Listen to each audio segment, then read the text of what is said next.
হয়েছে বড় মা? তুমি ওকে মারছো কেন? মারবে না পুজো করবে? এই ছেলের জন্য যদি একটা জিনিস ঠিক থাকে, গাছে কয়েকটা পেয়ারা ধরেছিল, তার মধ্যে একটা ছেড়ে চলে এসেছে, বাপের মতো চোর হয়েছে।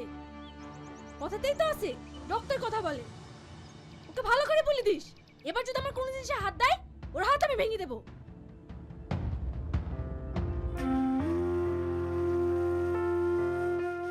এই জানোয়ার, তোকে ওদের কোনো জিনিসে হাত দিতে নিষেধ করিনি।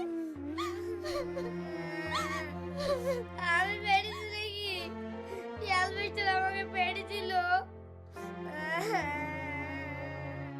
তুই তো ভালো করে জানিস, যে যাই করুক না কেন, আমাদের গাড়ি দোষ পড়বে।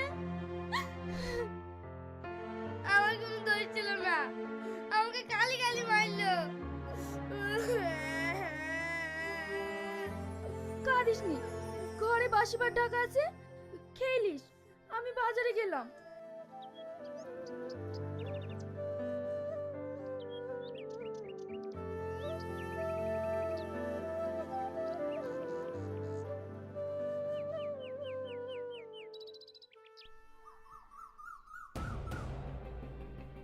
কি ব্যাপার, আপনি আপনার জিনিস আমার জায়গায় রাখছেন কেন?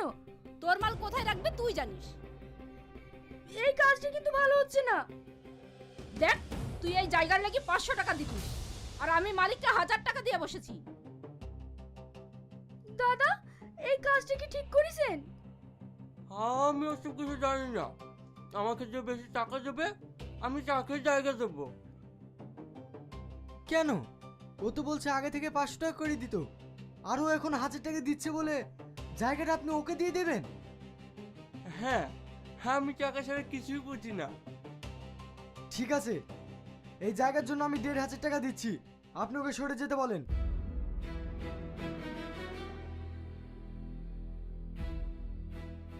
এটা কি হলো? আমি তো আগে বলেছি, আমি টাকা ছেড়ে কিছুই বুঝি না।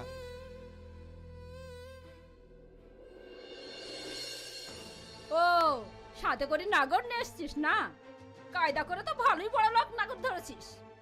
দেখুন, আপনি আমার মায়ের বয়সের, মুখ সামলে কথা বলবেন। ওরে বাবা, সত্যি কথা বললে আমার গায়ে ফসকা পড়ে।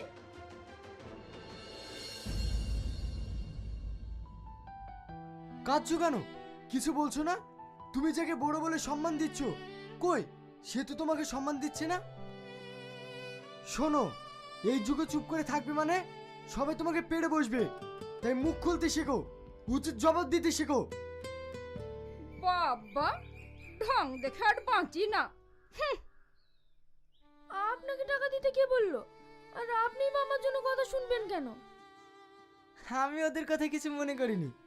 তুমি আমাকে 5 কেজি লঙ্কা দাও আর 2 কেজি ধনে পাতা দাও। বাড়িতে বিয়েটি আছে নাকি? আরে না না, আমরা বাড়িতে 3 জন আছি যে।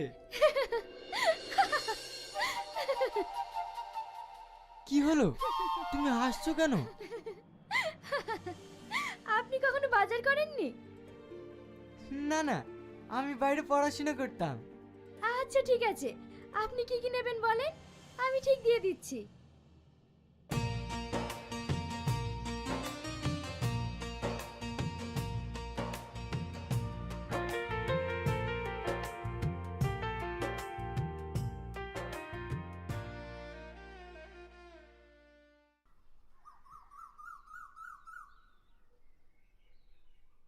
কর্তা বাবু, আর কতক্ষণ বসে থাকবেন?